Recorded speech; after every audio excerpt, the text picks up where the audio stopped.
윤석열 전 대통령이 파면된 후 맞이한 첫 주일, 교회에서는 나라 안정과 국민 화합을 위해 기도하자는 메시지가 이어졌습니다. 기독교 대한감리회가 한국 개신교 선교 140주년 기념대회를 서울 정동제일교회에서 개최했습니다. 총신대 선교대학원에서 30년간 봉직한 김성욱 교수가 은퇴 후에도 전문인 선교학 연구를 이어가기 위해 한국 복음과 선교 연구소를 설립했습니다. 한국 소그룹 목회연구원이 소그룹 리더 원데이 세미나를 개최했습니다. 기독 선교단체 케어 코너즈가 직장 생활을 배경으로 한 기독 영화를 제작했습니다. 한 여성의 직장 생활을 담은 영화가 많은 이들의 공감을 얻고 있습니다.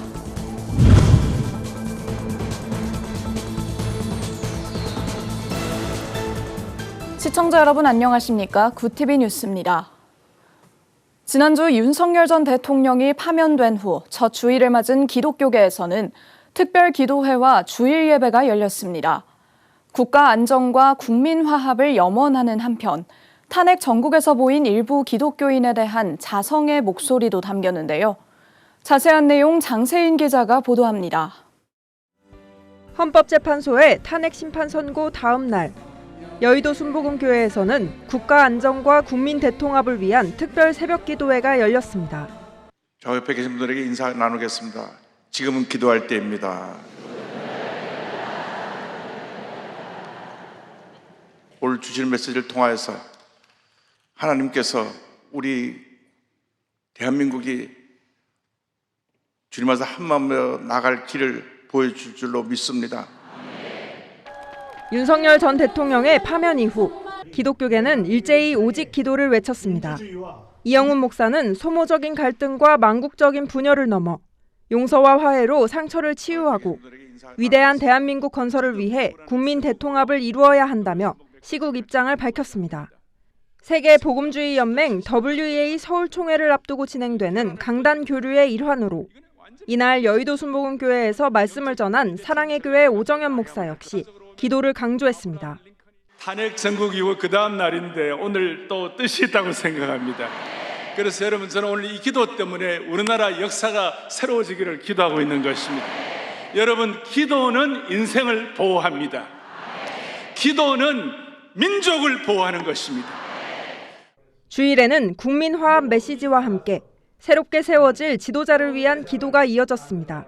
갈등과 대립이 없는 영역이 없을 정도로 지금 어렵습니다. 우리 그리스도인들은 지금 어디에 서 있는 겁니까? 우리 역시 세상에 휩쓸려서 또는 어느 한쪽에 치우쳐서 상대방을 인정하지 않고 비난하고 있는 것은 아닙니까? 하나님 이 땅에 참된 통치자를 허락하여 주시고 하나님의 마음에 합한 일을 택하여 주시옵시고 모든 국민들에게 올바른 분별력을 주시사 하나님의 뜻에 합한 나라 되게 하여 주옵소서. 헌정사상 두 번째로 대통령이 파면된 가운데 오는 6월 치러질 조기 대통령 선거. 그간 갈등과 분열의 바람에 휩쓸렸던 대한민국을 위한 기독교인들의 자성과 회복, 화합의 기도는 당분간 계속될 것으로 보입니다. 구티비 뉴스 장세인입니다. 한국 개신교 선교 140주년을 맞은 올해 교단별로 다양한 기념 행사가 이어지고 있습니다. 이 가운데 기독교 대한감리회는 초기 선교사들의 헌신을 기리며 140년 전 아펜젤러 선교사가 설립한 서울 정동제일교회에서 기념대회를 개최했습니다. 권현석 기자가 보도합니다. 1885년 4월 5일 미국 감리교 선교사 헨리 아펜젤러는 갓 결혼한 아내와 함께 동방의 낯선 나라 조선에 도착했습니다. 당시 27살 나이로 선교에 매진한 그는 근대식 교육기관인 배제학당과 조선 최초의 개신교 교회인 정동제일교회를 세우며 교육과 복음에 뿌리를 내렸습니다. 140년 전 그가 처음 조선 땅을 밟은 역사적 순간을 기념하는 대회가 서울 정동제일교회에서 열렸습니다.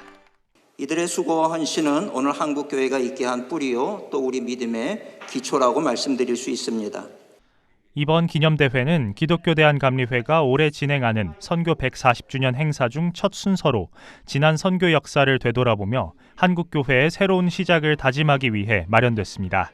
대회 설교를 전한 김정석 감독회장은 학교와 병원, 교회를 세우며 복음을 전했던 아펜젤러와 스크랜턴 등 초기 선교사들의 헌신에 감사를 전했습니다. 이어 이들의 자발적인 헌신과 성화된 삶을 본받아 신앙의 유산을 이어가는 감리교회가 되어야 한다고 강조했습니다. 저들의 헌신과 저들의 희생과 눈물의 기도가 이 땅에 부려졌기에 오늘의 감리교회가 있는 것이고, 세계의 수많은 선교사를 보며 우리가 받았던 이 복음의 귀한 역사를 전하는 우리 한국 감리교회가 된 줄 믿습니다. 이날 행사에선 감리회의 선교 150주년을 향한 새 비전도 선포됐습니다. 감리회는 이번 비전 선언문을 통해 한국교회의 사회적 신뢰 회복과 국민 통합에 앞장설 것을 다짐했습니다. 또 현재 82개국인 선교사 파송국을 2035년까지 100개국으로 확장하고 다음 세대 부흥과 북한 선교, 창조 세계 회복에 전력을 다하겠다고 밝혔습니다. 성경의 가르침에 충실한 정직과 올곧은 윤리 생활로 사회의 신뢰도를 높이며 사회 통합에 앞장선다. 한국교회가 받은 사랑을 전 세계에 나누는 실천도 이어졌습니다. 이날 감리회는 전쟁 중인 우크라이나에 희망의 구급차를 기증했고 아프리카 말라위와 모잠비크 어린이들을 위한 급식비도 전달했습니다. 특별히 아펜젤러 선교사의 5대손 로버트 헨리 셰필드가 참석하면서 한국교회의 마음을 담은 감사패도 전달됐습니다. On behalf of our congregation and on behalf of the Sheffield, Dodge, Appenzeller family, I express a heartfelt greeting to all of you, my brothers and sisters in Christ. 한편 선교 140주년을 맞은 이번 주일 모든 감리교회의 예배 헌금은 최근 산불 피해를 입은 영남 지역의 재해 복구 지원에 사용될 예정입니다. 구티비 뉴스 권현석입니다. 세계적인 선교 대회들을 잇따라 주관하며 한국교회의 선교적 역할에 대한 기대가 높아지고 있습니다. 이런 가운데 총신대 선교대학원에서 30년간 연구를 이어온 김성욱 교수가 한국 복음과 선교 연구소를 설립했는데요. 은퇴 후에도 한국교회의 올바른 선교활동 지원을 위해 성경 중심의 선교 신학을 연구해 나가겠다는 계획입니다. 보도에 김혜인 기자입니다. 하나, 둘, 셋! 한국 복음과 선교연구소가 첫 발을 내디뎠습니다. 한국교회와 선교사들을 지원하고 효과적인 선교 사역을 최우선 목표로 설립된 한국 복음과 선교연구소. 총신대 선교대학원에서 30년간 봉직한 김성욱 교수가 은퇴 후 전문인 선교학 연구를 강화하기 위해 설립했습니다. 교수 사역을 하면서 선교는 선교사가 하고 우리와는 상관이 없다라고 하는 그러한 부분을 어떻게 하면 우리가 해결할 수 있을까를 생각하던 중에 선교는 선교사의 개인의 일이 아니라 모든 성도, 모든 교회, 모든 그리스도인의 존재 목적이라는 관점 속에서 선교가 자연스러운 우리의 일상의 삶이 되도록 우리 한국복음과 선교연구소는 그야말로 개혁주의 선교 신학이라고 하는 성경 중심적인 선교 신학을 확장하고 보급하는 이런 큰 목적을 가지고 있습니다. 연구소는 김 교수의 제자인 임동현 목사가 이끄는 아델포이 교회에 마련됐습니다. 아델포이 교회는 한국 독립교회 선교단체연합회 카이캄 소속으로 경기도 광명의 한 상가에 2년 전 세워진 개척교회입니다. 성도수 200여 명 안팎의 작은 교회지만 모든 성도가 선교사적 마인드를 가지고 섬겨야 한다는 임 목사의 확고한 믿음으로 연구소를 세웠습니다. 개척교회라서 재정적으로나 그리고 어떤 현실적으로 부족하거나 어려운 부분이 많은 건 맞지만 중요한 것은 성도님들이 한 마음과 교역자 한 뜻으로 나아갔을 때 전혀 어려움이 없다는 것을 지금 이 순간에도 저희는 증명해 보이고 있고요. 해결되지 않고 이론에서 끝나는 것이 아니라 실천적 선교신학이 되길 바라고 있고요. 이날 연구소 발족식에는 총신대 성남연 교수를 비롯해 백석대, 침례신학대, 한국성서대 선교학 교수들과 한국세계선교협의회 강승삼 전 대표 등 선교학회 회장들이 함께했습니다. 흩어진 사람들, 피난민들, 가진 것도 없는 사람들, 근데 그들이 최초로 선교사를 파송하는 공동체를 만듭니다. 마치 아델포이 교회처럼 함께 선교를 위해 기도하고 함께 선교에 참여했죠. 교사 바나바가 오합지졸이 될 수도 있었던 성도들의 마음을 하나로 묶었습니다. 바나바를 설명할 때 그는 착한 사람이다. 그리고 성령과 믿음이 충만한 사람이다. 우리 김 교수님을 더 연구하게 하고 싶어하는 마음. 이게 바로 착함이죠. 총신대 박성규 총장, 대신대 최대의 총장, 온누리교회 이재훈 목사 등은 영상 축사를 통해 성경적 토대 위에서 선교적 교회를 세우는 일에 힘쓰는 연구소가 되달라며 당부의 말을 남겼습니다. 한국복음과 선교연구소는 앞으로 목회자들이 은퇴 후에도 전문인 선교학 연구를 지속할 수 있도록 지원하고 선교학회 개최, 도서 출판 등을 통해 한국교회의 선교적 비전 확장에 기여해 나갈 계획입니다. 굿티비 뉴스 김혜인입니다. 한국교회는 신앙의 양극화와 청년 이탈 등 다양한 이유로 침체를 겪고 있습니다. 이런 가운데 성도들을 하나로 연합시키는 소그룹 사역이 주목받고 있는데요.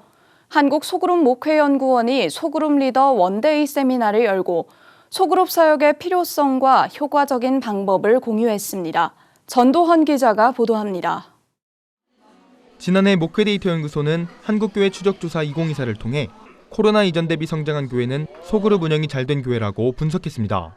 정체된 교회 성장의 해법으로 소그룹 사역에 대한 관심이 높아지고 있는 가운데 한국 소그룹 목회 연구원이 소그룹 리더 원데이 세미나를 열었습니다. 연구원 대표 이상원 목사는 성경에서 소그룹 사역의 방법을 엿볼 수 있다며 초대교회는 회당에서 모이는 대그룹 사역과 집에서 교제하는 소그룹 사역을 구분했다고 말했습니다. 또 한국 사회에 만연한 외로움과 불안을 소그룹 사역을 통해 극복할 수 있다고 설명했습니다. 대규모 단위 그룹에서 느끼기 어려운 소속감과 안정감을 소그룹에서 회복할 수 있다는 것입니다. 한국 사회 현실 속에서 만약에 우리 교회가 따뜻함을 잘 뿜어낼 수 있는 대안적 공동체인 소그룹 사역을 효과적으로만 한다면 분명히 한국 사회까지도 살릴 수 있다. 저는 그렇게 봅니다. 또 한국교회 진단 리포트의 데이터를 공유하며 소그룹 사역이 교회의 양적 부흥에도 도움이 된다고 밝혔습니다.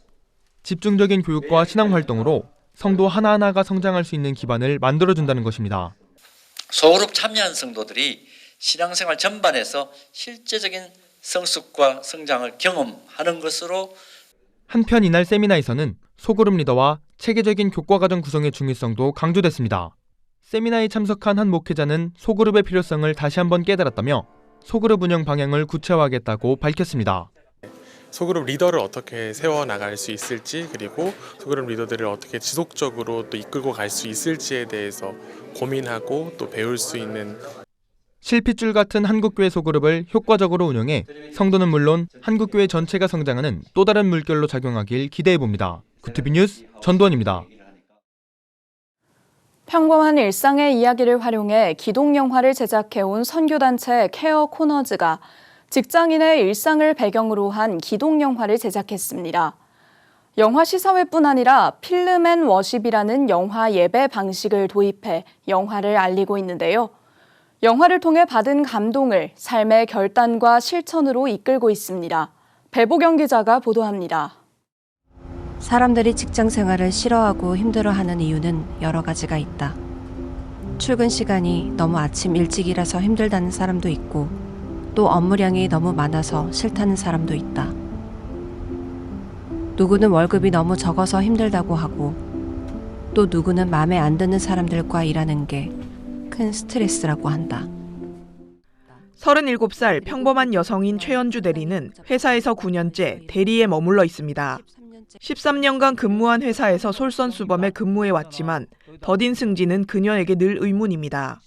그러던 중 대리 2년차 직원이 과장으로 승진하는 모습을 보게 되고 설상가상으로 그녀는 급여 삭감이라는 충격적인 일을 겪게 됩니다. 신입교육은 대리 중에 제일 막내가 하는 건데 그걸 너한테 맡겼다고?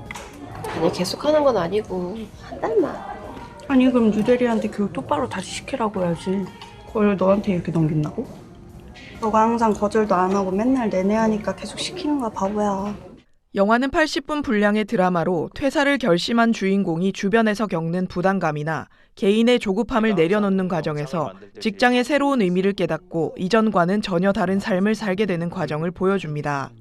영화를 제작한 케어 코너즈 대표 이보람 목사는 주인공이 회사에서 깨닫는 과정은 신앙을 잃어가는 이들이 살아가는 과정과 닮아 있다며 제작 계기를 설명합니다. 한때 교회를 다니다가 신앙을 잃었거나 식었거나 혹은 그 안에서 조금 발버둥치고 있는 사람들에게 다시금 진정한 참된 의미의 신앙생활이 무엇인지를 깨닫게 해주기 위해서. 영화 제목 컨피던스는 자신감 또는 담대함이란 뜻으로 컨피던스의 가운데 스펠링 중 FIDE, 피데는 라틴어로 믿음을 뜻합니다. 우리의 자신감은 결국 믿음에서 나오며 그 믿음의 대상은 누구인가라는 질문을 내포하는 제작자의 의도가 담겼습니다. 제작 기간 102일, 총 28명의 기독 배우들이 출연한 이번 영화는 1월 23일을 시작으로 시사회와 영화 상영 후 설교와 기도회로 이어지는 필름 앤 워십 등을 통해 공동체를 찾아갔습니다. 영화 자체로 우리가 충분히 은혜 받을 수 있고 감동받을 수 있지만 내가 스스로 하나님께 개인적으로 결단하는 그 기도가 있을 때 그 영화가 기독교 영화가 될 수 있지 않을까라는 생각이 들었습니다. 일상과 맞닿은 스토리는 현장을 찾은 4천여 명의 사람들에게 큰 울림을 전했습니다. 설교를 듣는 거랑은 또 다르게 딱히 말로 설명하진 않지만 그 보여주는 장면들이 좀 더 깊이 이렇게 생각하게 되는 것 같고, 그래서 뭔가 설교랑 또 다른 그런 깊은 울림과 좀 이렇게 깨달음을 주는 것 같아서 어떻게 살아가야 될지 메시지를 담을 수 있다는 것이 좀 놀라웠고, 일상적인 얘기로부터 시작을 하는 영화다 보니까 처음 예수님을 접하는 사람들이나 상처받고 교회를 떠났던 사람들에게. 한편 케어 코너즈는 홈페이지를 통해 국내외 전역에 자체 상영이 가능하도록 유료로 파일을 배포하고 공동체에 적용할 수 있는 질문지도 함께 제공할 계획입니다. 구티비 뉴스 배보경입니다. 구티비 호남 전북본부에서 보내온 소식입니다. 전북 지역 합동총회 노회들이 정기회를 개최하고 신임 노회장을 선출했습니다. 군산노회는 군산개복교회에서 제86회 춘계 정기회를 열고 발산제일교회 석경식 목사를 신임 노회장으로 선출했습니다. 석 신임 노회장은 군산노회 모든 회원이 주안에서 화합할 수 있도록 노력하겠다고 말했습니다. 한편 전주노회도 전주영은교회에서 제99회 정기회를 개최하고 신임원을 구성했습니다. 노회장으로는 영은교회 김세영 목사가 선출됐습니다. 김신임 노회장은 하나님의 인도하심 속에 이 자리에 섰다며 한 교회를 섬기는 목회자의 마음으로 노회 사역에도 성실히 임하겠다고 소감을 전했습니다. 이후 진행된 회무에서는 행정 안건과 교단 사업에 관련된 각종 안건을 논의했습니다.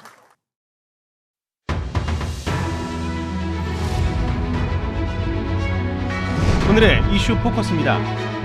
윤석열 전 대통령 파면으로 치러지는 대통령 선거일이 6월 3일 화요일로 결정된 것으로 7일 확인됐습니다. 정부는 8일 열리는 국무회의에서 안건을 상정하고 대선일을 확정해 공고할 계획입니다. 대선에 입후보하려는 공직자는 다음 달 4일까지 공직에서 물러나야 하며 정식 후보자 등록은 다음 달 11일까지, 공식 선거운동은 다음 달 12일부터 6월 2일까지입니다. 경찰이 전광훈 사랑제일교회 목사에게 고발된 죄명인 내란 선동 외에 다른 혐의를 적용하는 방안을 검토 중이라고 밝혔습니다.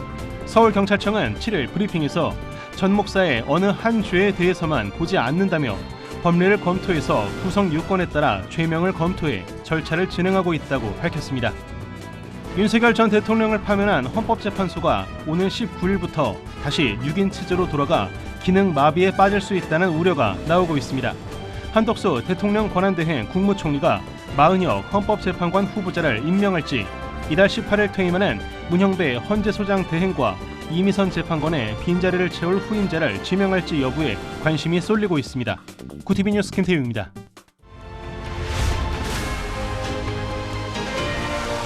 구티비 월드와이드입니다. 미국이 주요 교역국들을 상대로 발표한 고율의 상호 관세가 9일 발효될 예정인 가운데 50여 개국이 미국 정부에 협상을 요청하는 등 외교전이 가열되고 있습니다. 중국과 캐나다 등 보복 관세로 맞서는 국가들도 있지만 미국과의 협상으로 피해를 최소화하겠다는 나라들은 이스라엘과 대만, 또 일본 등 줄을 잇고 있습니다. 지난달 28일 미얀마에서 발생한 규모 7.7의 강진으로 인한 사망자 수가 3,500명을 넘어섰습니다. 7일 AP통신에 따르면 미얀마 군사정권 조민툰 대변인은 지진 발생 열흘째인 전날 오후까지 사망자가 3,564명으로 늘었다고 밝혔습니다. 사상자는 계속 증가하고 있지만 천둥과 번개를 동반한 호우와 강풍으로 구조작업에 차질이 빚어지고 있습니다. 지난달 고액 헌금 수령 등의 문제로 일본 법원으로부터 해산 명령을 받은 일본 세계평화통일가정연합 옛 통일교가 7일 상급 법원에 즉시 항고했다고 교도통신이 보도했습니다. 항고가 이뤄진 도쿄 고등재판소에서도 해산 명령이 유지되면 해산 절차가 시작됩니다. 구티비 뉴스 김태우입니다.